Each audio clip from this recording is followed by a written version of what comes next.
All right, so let's talk about multiple sclerosis and what it is and how we treat and react to that. So, a lot of you have heard of multiple sclerosis or MS, and I did link a great YouTube video. It's by Osmosis that kind of really does a great job of breaking down the patho. But essentially, what's going on is it's a demyelination disease of the central nervous system, which includes like the brain and spinal cord. So, as we remember, the myelin sheath is the protective sheath that surrounds the axons and the neurons. And so I truly think about this like with electrical conduction. When we have electrical wires, we have them wrapped and protected, right? We don't want those uh, wires that are carrying that electricity to be exposed. So they're always wrapped in something. Electrical tape, something that usually wraps them up, and that's the myelin sheath in our normal nervous system. But what's happening is in MS, there's demyelination that happens where our immune system will inappropriately attack and destroy those sheaths. So to me in my brain, I see this as like, a mouse that's in the attic that has started chewing on an electrical cord, right? And then all of a sudden, the light switch doesn't work the light anymore, or you'll have a flicker. You get a short in the circuit, that kind of thing. So it's kind of what's happening within those myelin sheath in our central nervous system. And so this can lead to a breakdown of the communication between the neurons, which leads to sensory, motor, and cognitive problems. So early on in the disease, what can happen is the nerve can then heal itself. It'll create new myelin to cover up the neurons, and that's called remyelination. But then over time, it just loses that ability to remyelinate, and it just becomes irreversibly damaged with the loss of that axon. Okay, so and another thing to think about with this is what is attacking the myelin sheath is, again, it's autoimmune. So it's like our white blood cells are going in there, seeing it as a bad guy, and so they're attacking it and killing it off. Okay, and that's why when we think about treatment, we have immunomodulators that are going to try to stop our immune system from attacking itself. So there are different types of multiple sclerosis. What's not pictured here, again, this picture is coming from that video on Osmosis. It's a visual. I love it. So definitely go and check that out to get a great breakdown of how this works. What's not pictured is called a clinically isolated syndrome, or a CIS. And this is just an episode of neurological symptoms that are often attributed to MS that can last for about 24 hours. And then an MRI may or may not show evidence of MS at that point in time, so they can't diagnose it yet. But a lot of times, these isolated syndromes are then attributed to MS, and within 10 years, people are usually diagnosed. Okay, so the first and by far most common pattern of MS is called relapsing remitting multiple sclerosis, or RRMS. And so that's that like tealish color on our picture here. And so this is where we just have autoimmune attacks that might happen in months or years apart, which then just over time will have an increase in the level of disability that comes with the disease. So, for example, say during like one of those bouts, somebody loses a little bit of their vision. But like I said, maybe there's some remyelination that occurs, so they might get an improvement in their vision, but it might not be back to where it was. So we now have a new baseline, okay? But then we go on and we might go months, years, again, without having another attack. And then we have another attack that comes on, and then we'll create a little bit more disability that comes with it. And so you can kind of see the straight line across the bottom is kind of like what then becomes the new baseline for that individual. And it just kind of stair steps its way up in the level of disability. All right, so the next kind we've got is secondary progressive multiple sclerosis, or SPMS, which will initially, and let's see, that's our like orange, there. And it initially starts off like our RRMS. So we'll have, an attack, a new baseline, an attack. But then what happens with this over time, the attack becomes more constant. So you see much more of just a steady progression of disability versus the quote unquote like new baseline and breaks in between the progression. Next, we have primary progressive MS or PPMS, and that is then our green here. And with this is just basically one constant attack on the myelin, which causes a steady progression of disability over a person's lifetime. So this one definitely is a lot more difficult for these individuals to deal with because there's no breaks, there's no new norms, it's just progressively getting worse over time. And then the final type is a progressive relapsing MS or PRMS. So what's happening with this is it kind of combines your RRMS and your PPMS together. So what's happening is you have that constant attack, but then you also have bouts of superimposed attacks that come with it. So it really kind of speeds up the progression and disability that comes with the disease in this individual. So you can kind of look at it and see how really, if you look at it, your RRMS, which thankfully is the most common, it's the least aggressive in nature, and they just kind of get a little bit more aggressive in nature as you go down the different types. So our risk factors, incidence, and prevalence. So there are multiple risk factors for MS. Environmental triggers. 90% of MS patients are vitamin D deficient. So vitamin D deficiency is something that has been linked to MS. Smoking. Some viral exposure like Epstein-Barr virus, different bacterial exposures, colder climates. So again, familial patterns, so first-degree relatives for these individuals does have somebody at an increased risk for that. Genetically, there's over like 100 gene variants, which again, I'm not going to go into that are linked to MS.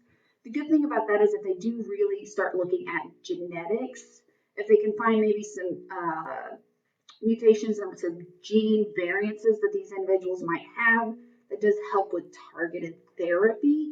But again, you're getting really down into the weeds of trying to figure out like specific immunomodulators that would be best suited for different types of gene mutations in these individuals.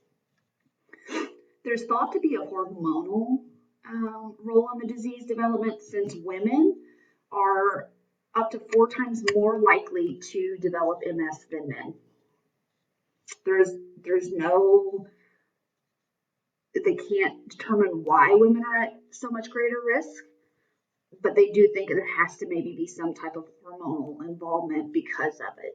And then, nearly 1 million people affected in the US and over 2.3 million people worldwide are affected by MS. I think it's also important to recognize like the prevalence is typically onset is somewhere between ages 20 and 50.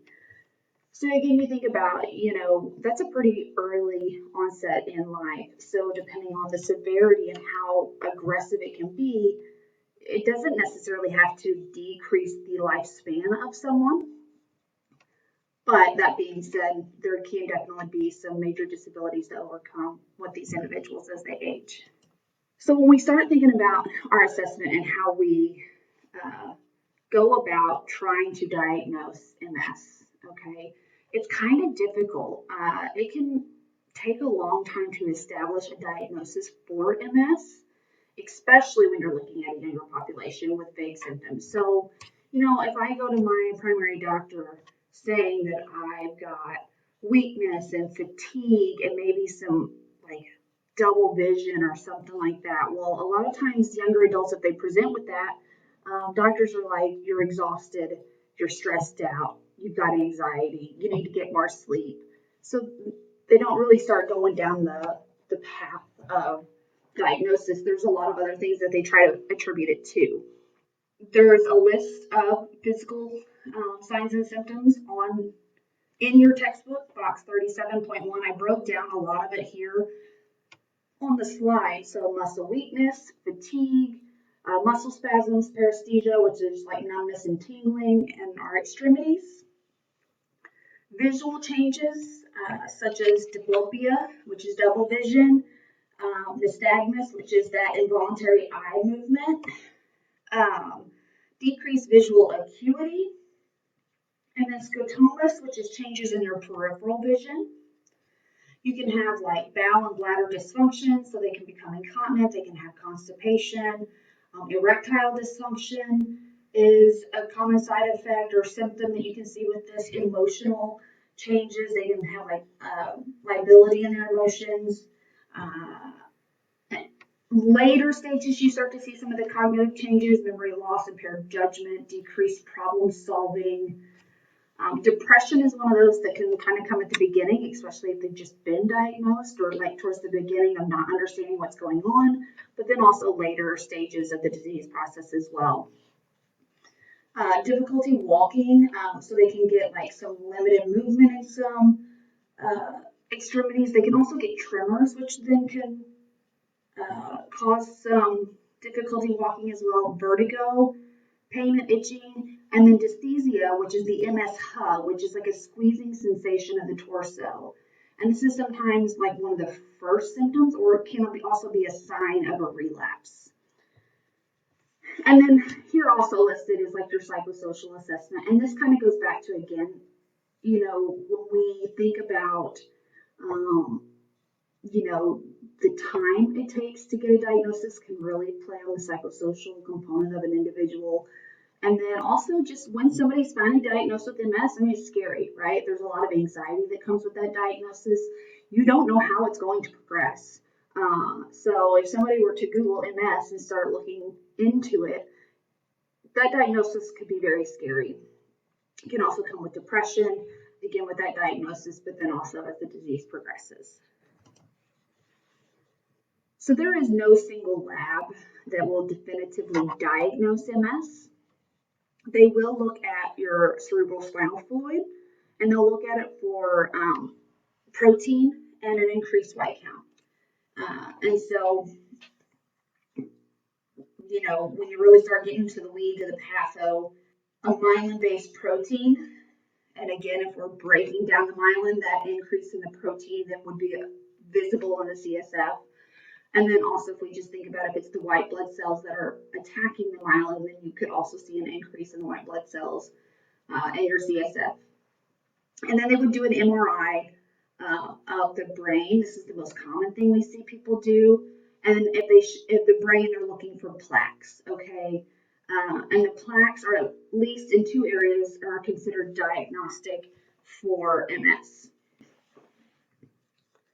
And then the evoked potential testing. So this is where they look at impaired transmission along the optic nerve pathways. So we won't really go into that too much, but it is a different type of testing that they can do when looking at trying to diagnose MS.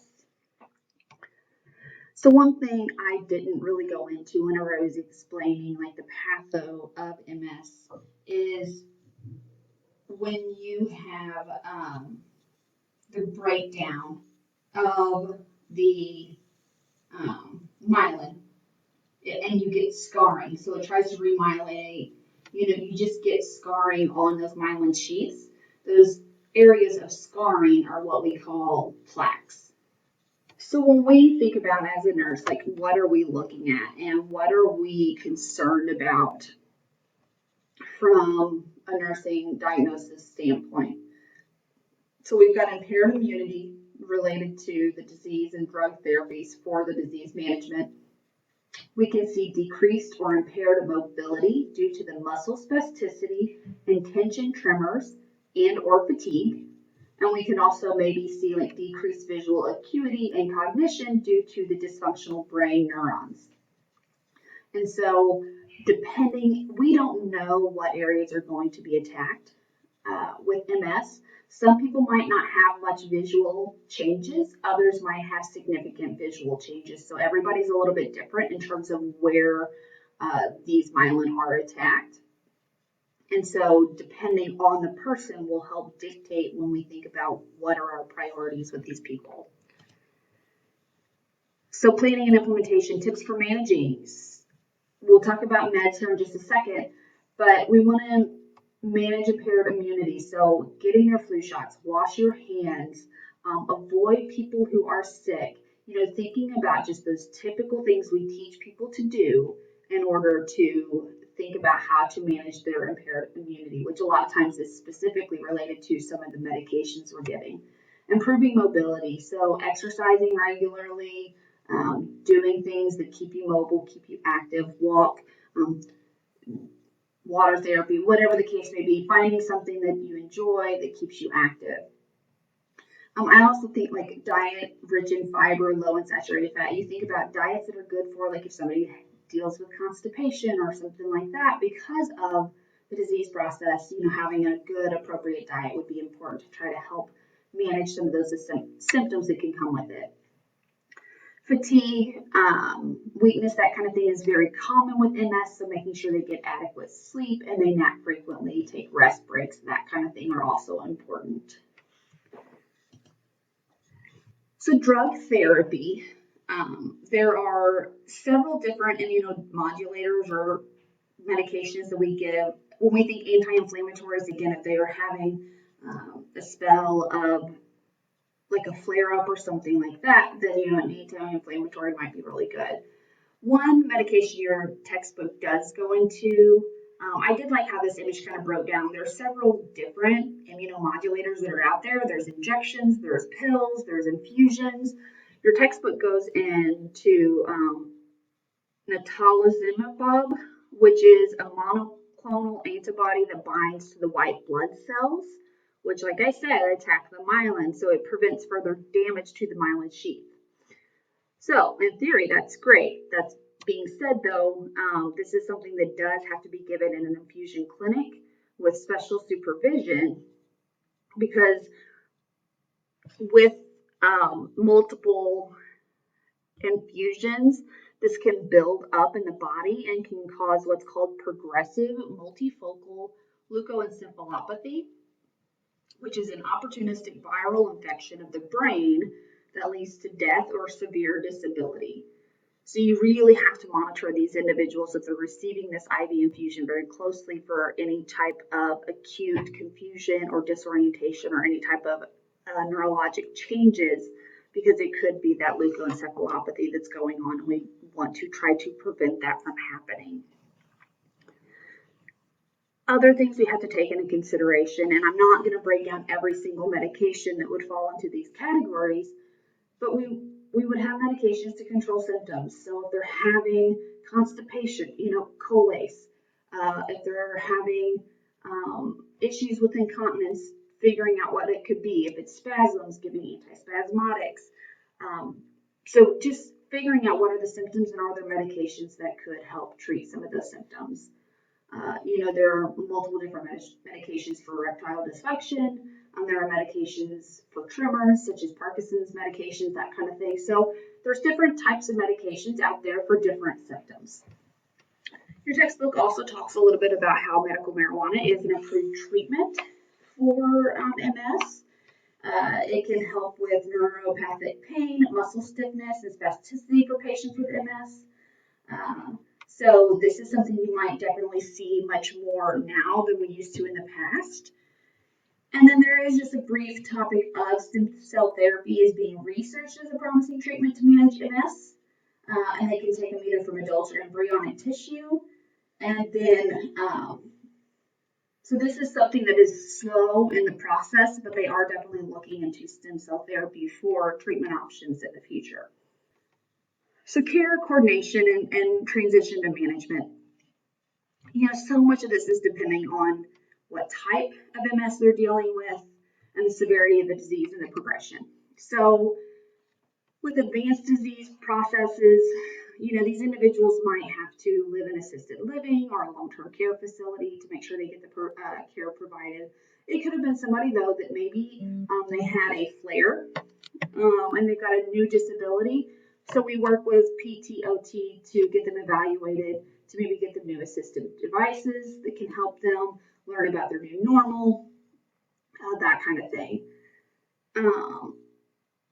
Family coping skills, it's not just the patient here, but also the family that's helping to take care of them that we need to think about.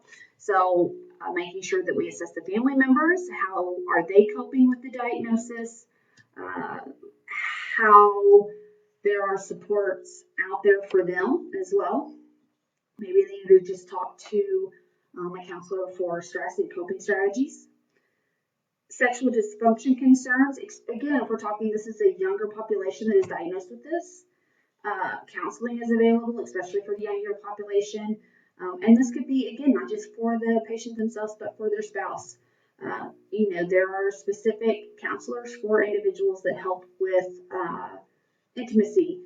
So that might be something that would be an important resource for them.